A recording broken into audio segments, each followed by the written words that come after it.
Welcome back to another episode of Shout Esports. I'm your host, Jess Brohard, and this time we're bringing you the latest news. First up, Warzone has finally gotten the anti-cheat measures it so desperately craved. Following public criticism from figures like Bobby Pop and Slasher, Activision banned 60,000 hackers' accounts in one day, bringing their total number of permabans to more than 300,000. Activision says they are increasing their efforts and capabilities in these key areas: enhancements to internal anti-cheat software, additional detection technology, regular communication updates, zero tolerance for cheat providers, and consistent and timely bans. However, critics like Jake Lucky are skeptical of the actual effects of these measures, pointing out that hackers can simply create a new account to evade the bans. In other Call of Duty news, Zuma has retired from competitive play, just days before the CDL season opened with the Kickoff Classic. He took to Twitter to announce his retirement, citing issues and pain stemming from a prior surgery that now limit his range of motion.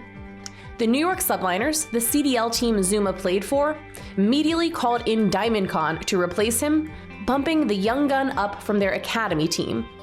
Shortly after, they benched French player Hydra due to visa issues, and instead added Asim to their full starting lineup. But after all these roster changes, it was perhaps unsurprising when the Subliners had a tough time at the Kickoff Classic, allowing reigning champs the Dallas Empire to sweep them 3-0. Moving on, TSM has pulled out of competitive Fortnite, citing a lack of opportunity for orgs, and released their roster of Macwood, Fernando, and Saf.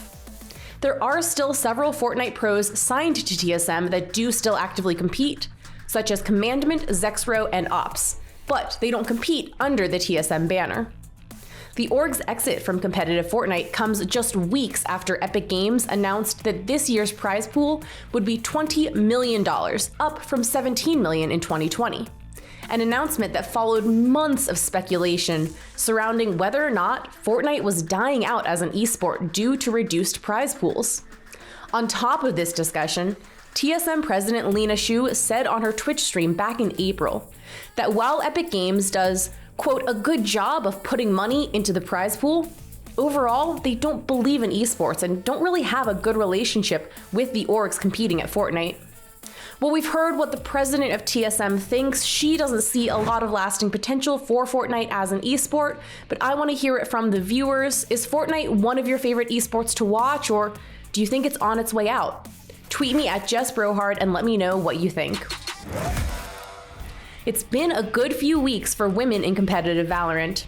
First, Cloud9 White, Cloud9's women's Valorant team, dominated Renegades in the WSOE Online 5 qualifiers, before going on to finish in the 5th to 6th place bracket out of 16 teams overall. Now, this unfortunately did not earn C9 White a spot at the WSOE main event, but this is still a huge deal considering the team had arguably been considered an underdog team at this competition. Just days after this moral victory, EG became one of the first major orgs to sign a mixed-gender pro team, unveiling the lineup for their Valorant team, consisting of 2 women and 3 men: Potter, Claudia, Osias, Alexander, and Temperature. Potter spoke about the roster, saying that evil geniuses approached her to create something special and help define the emerging Valorant scene.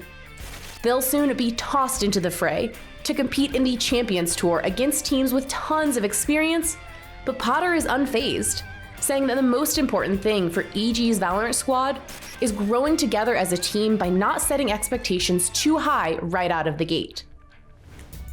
Finally, Blue Mammoth Games has announced Brawlhalla's 2021 competitive circuit with a prize pool of $1 million, the biggest the esport has ever seen, and double its $500,000 from past years. The free-to-play fighting game's 6th competitive year will begin February 27th with the Winter Championship, and will have roughly one major event each month, as well as the Spring Championship in April, the Summer Championship in July, and the Autumn Championship in September, all coming to a head with the World Championship in November to close the season. The Brawlhalla Pro Circuit will take place online due to COVID, and additional details about the format and events are expected soon.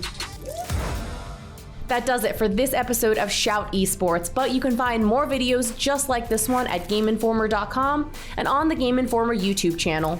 And keep an eye out for our next segment, where we'll pick back up our tutorial on how to get into esports as a host, caster, or streamer. Starting in March, I'll teach you how to get signed on with an esports talent agency and what to know before you sign on with them. And if you have any questions before then, you can pop into my stream chat at twitch.tv/Jess. See you next time.